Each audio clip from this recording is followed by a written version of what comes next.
어서 오세요. 네, 안녕하세요. 네, 안녕하세요. 네, 안녕하십니까. 두 분과 함께 오늘 장을 잘 마무리해 보죠. 먼저 종목으로 들어가 보겠습니다.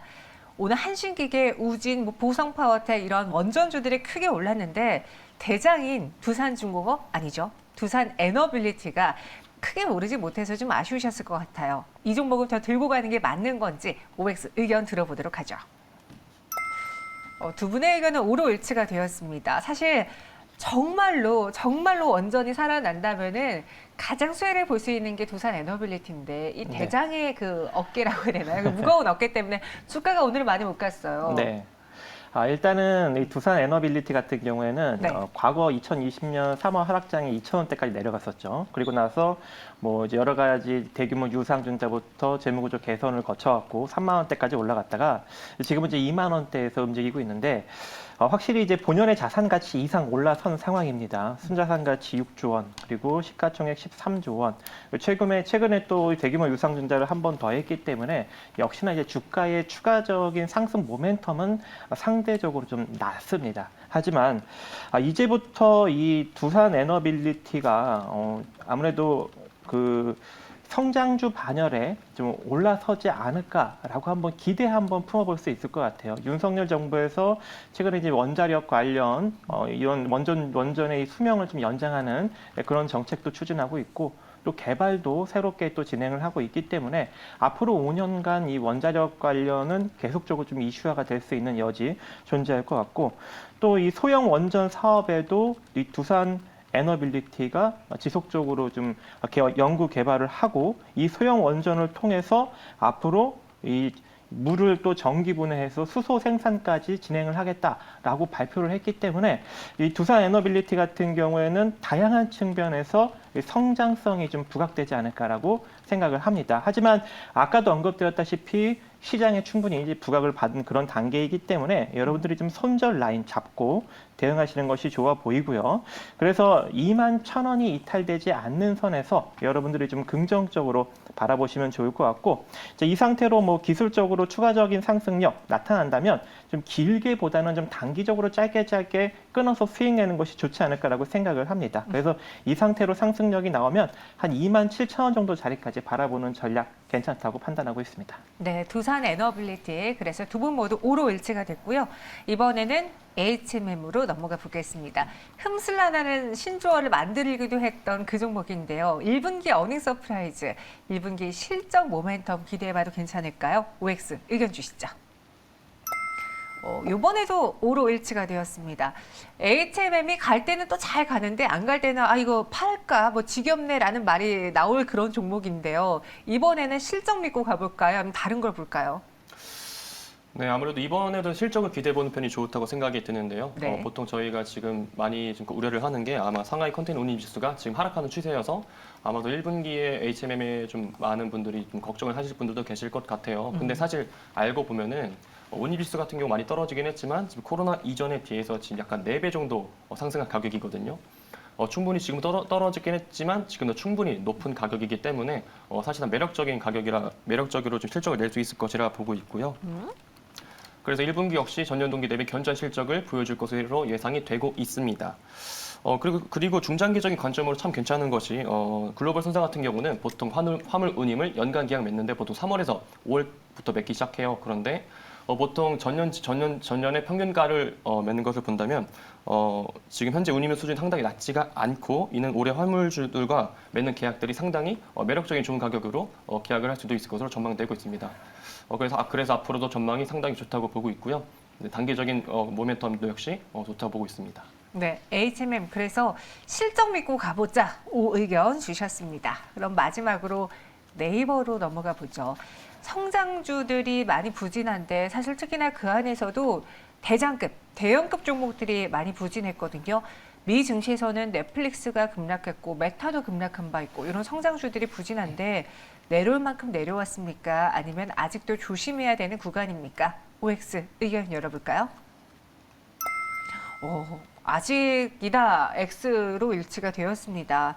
사실 카카오와 네이버는 정말 믿고 봤던 종목이었는데 2000년도, 2020년도, 2021년도 이렇게 2년 동안 올랐던 종목인데 네. 이렇게 내려왔는데도 아직입니까?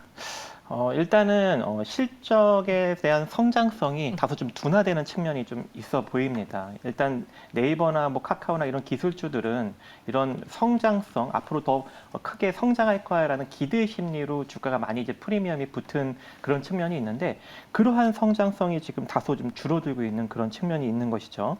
이번 1분기 연결 기준 매출이 1조 8,452억 원, 그 영업이익은 3,018억 정도 이제 기록을 했다라고 발표를 했고, 지난해보다 23%, 4.5% 증가했지만 전분기 대비 4.3%, 14.1% 감소했다고 또 나오고 있기 때문에 아무래도 그 성장성이 확실히 좀 둔화되고 있고, 거기다가 넷플릭스의 실적이 상당히 안 좋게 나오면서 이 뉴욕 증시의 기술주 하락과 맞물려서 그 영향을 좀 일정 부분 받는 것이 아닌가라고 보여지고 있습니다. 물론 이제 기술적으로 지난 2020년 3월 저점 대비, 그리고 2021년 그 6월 고점까지 보았을 때 한 50% 구간까지 주가는 내려왔어요. 그래서 46만 원까지 올라갔다가 지금 30만 원 정도 권역까지 내려왔는데, 물론 이제 일정 부분 반등의 여력은 좀 존재합니다. 기술적으로는. 그래서 보유하신 분들 조금이라도 조금 희망을 품고 싶으신 분들은 29만 9천 원이 크게 이탈되지 않는 선에서만 반등 여력 한번 체크해 보시고요. 그리고 만약에 이탈이 된다면 26만 원 정도 자리까지는 기술적 조정 여력이 있기 때문에 조금 더 관망의 자세를 취하시는 것이 좋지 않을까라고 생각을 하고 있습니다.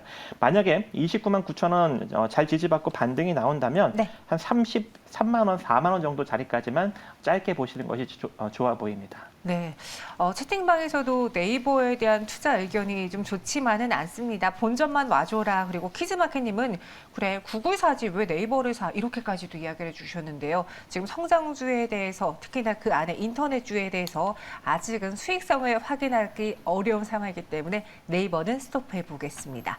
그럼 두 분이 또 마감에 살 종목은 어떤 걸로 갖고 오셨을까요? 마감에 산다 키워드는요? 합병 기대감, 그리고 고마워요 일론 머스크. 여기는 이제 어떤 섹터인지 확실히 알겠습니다. 종목 열어보도록 할게요. LNF, 에이프로젠 MED 이렇게 갖고 오셨고요. LNF가 일론 머스크 그 테슬라형 수혜를 아주 톡톡히 받을 수 있을까요? 네, 사실 테슬라의 가장 수혜를 받는 게 LNF이기 때문에 전 솔직히 테슬라의 어제 실적을 보고 LNF 성장을 믿어 의심치 않았고요. 다들 아시겠지만 LNF 같은 경우에는 테슬라 양극재를 공급한 회사입니다. 그래서 당연히 테슬라의 판매량이나 실적에 따라서 상당히 영향을 받을 수밖에 없는데요. 근데 어제 실적이 테슬라 공개가 되었습니다. 테슬라 실적이 발표가 이어졌는데 상당히 놀라운 실적을 보여주었습니다. 매출은 전년 동기 대비 81%, 그리고 순이익은 7배가 넘게 오르는 기염을 보여주었는데요. 호실적인 원인은 올해부터 테슬라의 기가팩토리 공장이 본격으로 가동이 시작되면서 아마 규모의 경제가 크게 작용되어서라고 예상이 되고 있습니다. 올해 첫 유럽 생산기 독일의 베를린 공장이 가동이 되기 시작했고, 그리고 미국의 텍사스 오스틴 공장 역시 가동이 되기 시작했습니다. 그래서 과거에 작년까지만 하더라도 연 생산량이 93만 대에 그쳤지만 올해 같은 경우 200만 대로 예상이 되고 있기 때문에 당연히 테슬라가 많이 팔릴수록 수혜를 받는 LNF가 당연히 수혜를 많이 받아볼 것으로 예상이 되고 있고요. 그리고 악재 같은 경우는 과거 악재가 지금 상하이 기가팩토리가 지금 중단되어서 테슬라 악재가 존재했지만 최근 다시 재개가 되었고, 여기 결국에는 악재 해소와 그 규모의 경제가 더해지면서 LNF도 역시 앞으로 계속 쭉 상승세를 보일 것이 예상이 되고 있습니다. 네, LNF에 대해서는 많은 분들이 정말 믿어 의심치 않는데 이 가격에서요? 라는 이 가격에 대해서는 살짝 의구심을 가지시는 것 같거든요. 오늘 종가 매수매 목표가 손절가는 어떻게 가져가 볼까요? 일단 매수가 같은 경우 24만 9천 원 언더나 그쯤이 되겠고요. 그리고 네. 목표가 같은 경우는 32만 원 정도가 되겠습니다. 그리고 손절가 같은 경우 28만 원 정도로 손절 보시면 괜찮을 것 같습니다. 네, 지금도 매수해도 되는 건가요? 라는 질문이 오늘 좀 많이 나오네요. 목표 주가는 32만 원 제시해 주셨고요. 이번에는 합병 기대 있는 에이프로젠 MED를 들어보겠습니다. 네. 갑자기 어떤 합병인지, 정말 그거를 지금 매수해야 되는 이유가 있는지 소개해 주시죠. 네, 에이프로젠 MED 작년부터 좀 말이 많았죠. 합병을 재작년이죠. 합병을 했다가 취소했다가 상당히 좀 논란이 많은 그런 종목인데 이제부터는 우리가 좀 관심을 가져봐야 되지 않을까라고 생각을 합니다. 왜 그러냐면 일단 에이프로젠 MED 같은 경우에는 이제 본업이 있죠. 뭐 하드 페이싱, 즉 특수 소재 코팅이나 아니면 원자력 보원, 그리고 철강, 알루미늄, 티타늄 이런 이제 판매, 그리고 철강 회사에 들어가는 연주기 이런 기계 제조 판매 이런 것들을 하고 있는데 특히 이제 이 특수 소재 코팅, 하드 페이싱 부분에서는 국내 1위 기업이고요. 원자력 보온도 누콘 기술 국내 1위 그런 기업입니다. 그렇기 때문에 앞으로 이 원자력 관련하고도 충분히 엮일 수 있고 최근에 이 철강업이 상당히 좀 좋죠. 그렇기 때문에 이 철강 섹터에 관련한 업을 하고 있기 때문에 실적이 나쁘지 않게 나올 가능성 존재합니다.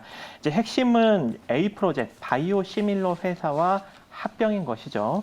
그래서 이번에 이제 다이노나로부터 4가지 면역 항암 항체 기술을 이제 받아와서 이제 이것을 지적 재산권과 독점적 사업권 권리를 이제 획득을 하고 이제 바이오 사업에 신규로 진출을 하고 이제 에이프로젠과 합병을 하면서 자산 가치 또한 상당히 이제 증가시킬 수 있는 그런 여지가 존재하는데 지금 현재 자본 총계가 3천억대 수준이죠. 근데 합병이 된다면 1조 3천억 정도 대략 자본 총계는 그대로 3천억인데 시가총액이 한 1조 3천억 정도가 이제 형성이 되죠. 그렇게 된다면은 다른 바이오 시밀러 회사들과 비교했을 때 상당히 좀 이제 저평가 상태에 있습니다. 즉 삼성 바이오로직스 같은 경우에는 대략 한 11배, 그리고 현재 셀트리온 같은 경우에는 한 6배 정도 부각을 받고 있는 상황인데 이렇게 된다면 에이프로젠 같은 경우에는 합병가액 지금 1,700원대 수준으로 보면은 3배 정도밖에 부각을 받지 못하고 있거든요. 그래서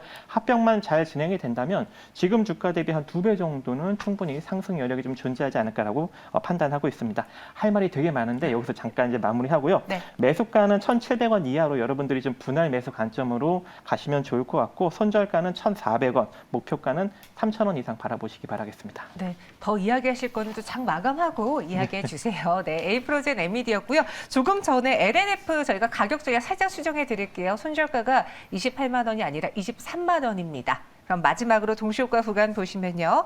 코스피, 코스닥 모두 다 빨간불을 켜고 있는 상황이지만 강한 상승은 아닙니다. 부합에서의 마감이 예상되고요.